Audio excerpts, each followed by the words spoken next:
ட்ரம்கள்ல plastic ட்ரம்கள்ல தான் புடிச்சு வச்சு நாங்க குடிச்சுக்கிட்டு இருக்கோம். இப்ப தண்ணீர் வந்து முடியும் தருவாயில இருக்குது. நம்ம அடுத்த தண்ணிக்கு நாங்க என்ன பண்ண போறோம்? எங்களுக்கு யார் தண்ணி தருவா? இந்த தண்ணி 40 நாள் நாங்க சேர்த்து வச்சு தேக்கி வச்சு குடிக்கும் போது அதுல புழு உருவாகிருக்கு. புரியுதா? இந்த புழு உருவாகிற தண்ணியை தான் நாங்க சூடு பண்ணி நாங்க குடிச்சுக்கிட்டு இருக்கோம். நாங்க இப்படி குடிக்கிறதுனால எங்களுக்கு பலவிதமான நோய்கள் வருது. எல்லா பேரும் கையில ஊசி வச்சுட்டு அலையிறாங்க. என்னன்னு கேட்டா டைபாய்டு காய்ச்சல், மலேரியா காய்ச்சல், டெங்கு காய்ச்சல் இதெல்லாம் எதனால வருது? தண்ணீர்னால தானே வருது. இப்போ என்ன கேள்வி என்னன்னா, நீங்க உங்களுக்கு பைப்லைன் புதுசா போட வேண்டிய அவசியம் இல்ல. இப்ப தண்ணி பைப்லாம் கேளுங்க, பைப்லாம் இருக்கு, தண்ணிலாம் வருதுங்கிறீங்க. 40 நாளைக்கு ஒருத்தர் தான் வருங்கிறீங்க. அது எதனால 40 நாளைக்கு ஒருத்தர் கொடுக்குறாங்க? டெய்லி அவங்களால கொடுக்க முடியல, ஏன்? எதனால? எங்களுக்கு தெரியாதே. இல்ல 40 நாள்ங்கிறது வந்து தகவல் உரிமை சட்டத்துல இருந்து வாங்கியது இது. சரியா? அதாவது 6.5 லட்சம் தண்ணி வந்து புன்னக்காயலுக்கு தமிழ்நாடு குடிநீர் வாரியத்திலிருந்து கொடுக்குறேன்னு சொல்றாங்க ஒரு நாளைக்கு. அப்படின்னா ஒரு ஆளுக்கு 55 லிட்டர் கொடுக்குறேன், அதையும் அவங்க மென்ஷன் பண்ணிக்காங்க. இது அரசு அதிகாரி கொடுத்தது. அப்படின்னா 55 வந்து 6.5 லட்சத்தை பார்த்தீங்கன்னா 11,800 சொச்ச பேருக்கு கொடுக்கணும் ஒரு நாளைக்கு 55 லிட்டர்.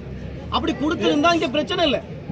அப்போ அரசு வந்து அரசியல்வாதிகள் மாறி மாறி வராங்க, அரசியல் கட்சிகள் மாறி மாறி வந்து தமிழகத்தில் ஆட்சி செய்யுது. சரியான ஒரு தகவலை கொடுக்காத அரசு இயந்திரம், அரசினுடைய அலுவலர்களாக செயல்படக்கூடிய அலுவலர்கள் கொடுக்கக்கூடிய தவறான ரிப்போர்ட் இது. அப்போ தவறான ரிப்போர்ட்டை வந்து செய்தியை வந்து அரசியல்வாதிகளுக்கு இந்த அரசு அதிகாரிகள் அலுவலர்கள் கொடுத்தாங்கன்னா அவங்க நம்மளை பார்க்க மாட்டாங்க. இப்ப இது கொடுத்தது வந்து வட்டார வளர்ச்சி அலுவலரா, குடிநீர் நலவாரியத்திலிருந்து கொடுத்திருக்காங்க. ரெண்டாவது, எங்களுக்கு தேவையான திட்டங்களை அரசு தந்திருக்குது. அம்மா குடிநீர் திட்டம் ஏரல்ல இருந்து எங்களுக்கு பம்ப் பண்றாங்க. அண்ணா மறுமலர்ச்சி திட்டம் சேதுக்கு வாய்த்தால இருந்து பம்ப் பண்றாங்க. அதனுடைய இது ஆத்தூர்ல வந்து பம்ப் பண்ணி இங்க ஒரு புன்னக்காயலுக்கு வருது. இது போக குடிநீர் நல வாரியத்திலிருந்து 6.5 லட்சம் போதுமான அளவு அரசு செய்து கொடுத்தாலும் கூட அரசு அலுவலர்களுடைய அலட்சிய போக்கு புன்னக்காயல் மத்தியில் இருக்கு. வாராங்க, ஒரு சின்ன கூடுகை மாதிரி போடுறாங்க. அது அரசியல்வாதிகளுடைய நிர்பந்தமா அல்லது மேல உள்ள அரசியல்வாதிகளுடைய தாக்கமா தெரியல. அந்த மீட்டிங்கை முடிச்சுட்டு இன்னும் அவல நிலைதான். அப்ப நீங்க ஒரு கேள்வி வைக்கலாம், இங்க தண்ணியே இல்லாம வாழ்ந்துட்டு இருக்கீங்களா? தண்ணி இல்லாம நீங்க பொய் சொல்றீங்களான்னு கேட்கலாம். 40 நாள் வரக்கூடிய தண்ணிய நாங்க எப்படி வந்து எங்களுக்குள்ளே பராமரிச்சு கொண்டு வரணும் எங்களுக்கு தான் தெரியும். சின்ன பிள்ளை குளிக்கிற தண்ணியை நாங்க திரும்ப குளிக்கும். அந்த தண்ணியை வாஷிங் மிஷின்ல போடுறோம். வாஷிங் மிஷின் உள்ள தண்ணியை தூக்கி திரும்ப ஊடு கழுவி விடுறோம். இப்படி சைக்கிள் வச்சிருக்கோம், ஒரு காரணியை உள்ள வச்சிருக்கிறோம். அப்போ எங்களுடைய தேவைகளை நாங்க வந்து எந்த அளவுக்கு தண்ணீரை சிக்கனமா பயன்படுத்தணும் நினைச்சு பயன்படுத்துறதுனாலதான் 40 நாளைக்கு ஒரு நேரம் வரக்கூடிய இந்த தண்ணியை வந்து இந்நாள் வரைக்கும் நாங்க பயன்படுத்திட்டு இருக்கோம். ரெண்டாவது, போன வாரம் 10 நாளைக்கு முன்னாடி தான் வந்து முட்டளவுக்கு வெள்ளம். பாலைவனத்துல நம்ம உட்கார்ந்துருக்கோம். ராஜஸ்தான்ல இருக்குது புன்னாயிலு, தாமிரபரனுடைய சங்கம குழிப்பகுதி இது. அந்த சங்கம பகுதியில உள்ள இந்த ஊர்ல மழை வந்தா வெள்ளம். போன வருஷம் 5 நாள் துண்டிக்கப்பட்டாச்சு.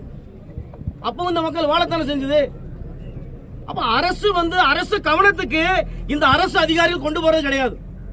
அப்ப அரசு அதிகாரிகளை இழுத்து பிடிச்ச இந்த அரசு கேட்டா இந்த மக்கள் தவறான ரிப்போர்ட், தகவல் உரிமை சட்டத்தில் தவறான ஒரு அறிக்கையை வந்து இந்த அரசு அதிகாரி கொடுத்திருக்காங்க. அப்ப அரசு அதிகாரிகளே, மக்களுக்காக பேச வேண்டிய அரசு அதிகாரிகள், மக்களுடைய குரலா இருக்கக்கூடிய அரசு அதிகாரிகள் ஒரு தவறான ஒரு அறிக்கையை வந்து அரசாங்கத்துக்கு தெரிவிக்கும் போது அரசாங்கம் எப்படி எங்க பார்க்கும்? எனவே இந்த நிலைமை நீடித்தால் போராட்டம் வந்து கடலோடி சமூகத்துக்கு பெரிய விஷயமே இல்லை. ஏன்னா கடலோடு போராடக்கூடிய சமூகம் இது. தொன்மையான பழங்குடி, மீனவ பழங்குடி. எங்களுக்கு போராட்ட களம் என்பது ஒரு பொழுதுபோக்கு அல்ல. ஆனால் நீங்கள் பொழுதுபோக்காக இந்த போராட்டத்தை நினைத்தால் அதற்கு உண்டான பின் விளைவுகளை அரசு அலுவலர்களும் அரசியல்வாதிகளும் மிக சீக்கிரத்தில் அறிந்து கொள்வார்கள் என்பதை இந்த தருணத்தில் நாங்கள் பதிவிட்டுக் கொள்கிறோம். எனவே இதற்கு நிரந்தர தீர்வு காண வேண்டும். திரும்ப இது வந்து 1982 இதுக்கு முன்னால 5 லட்சம் கனஅடி மேல்தேக்க நீர் தொட்டி இருந்தது. ஒரு தனிநபருடைய எங்க ஊர்ல பிறந்தவர் எஸ்எம் பிங்கரான்னு ஒரு ஆள் தூக்கி அந்த இதை கெட்டிருந்தாரு. அது போக 2 கோடியை சொச்சு ரூபா வந்து கப்பல் மாநில நலச்சங்கத்தில் அகில இந்திய கப்பல் மாநில நலச்சங்கத்தின் மூலமாக கிடைக்கப்பட்டது. நமக்கு நாமே குடிநீர் திட்டம், ஜல்ஜீவன் திட்டம், மத்திய அரசு ஒன்றிய அரசு கொண்டு வந்த ஜல்ஜீவன் திட்டம் கூட எந்த திட்டத்தையும் செயல்படாத அளவுக்கு இந்த அரசு இயந்திரங்கள் ஏன் இந்த மக்கள் மீது கால் புரட்சியோடு செயல்படுது? அதுக்கு காரணம் என்ன? ஒதுக்கப்பட்ட ஜனங்களா? ஒதுக்க நினைச்சு ஒதுக்கிறீங்களா? மக்களை போராட விடுவது அரசினுடைய கடமை அல்ல. ஆனால் மக்கள் போராடுகிறார்கள் என்றால் அது அரசு கவனம் செலுத்த வேண்டிய ஒன்றாக இருக்கிறது. அந்த போராட்டத்துக்கு மதிப்பு தரணும். எனவே இந்த போராட்டம் இதோடு நிரந்தரமான போராட்டம் அல்ல. குடிநீர் எங்கள் பிள்ளைகளுக்கு கொடுத்து தீரும் மட்டும் இந்த போராட்டம் தொடர்ந்து கொண்டே இருக்கும். எனவே அரசு போராட்டத்தை விரும்பாத அந்த விடியல் அரசு அலுவலர்களை முடுக்கி அரசு இயந்திரங்களை வெகுவாக அவர்களை முடுக்கிவிட்டு இதற்கு ஒரு நிரந்தர தீர்வு காண வேண்டும். அரசு கொடுத்த தண்ணியே போதும், எங்களுக்கு அதிக அளவு தாங்க நாங்க கேட்கல. எங்களுக்கு தண்ணி பத்தாது, எங்களுக்கு தண்ணி அதிகம் தாங்க அல்லது புதுசா ஒரு இதை போட்டு தாங்க நாங்க கேட்கல.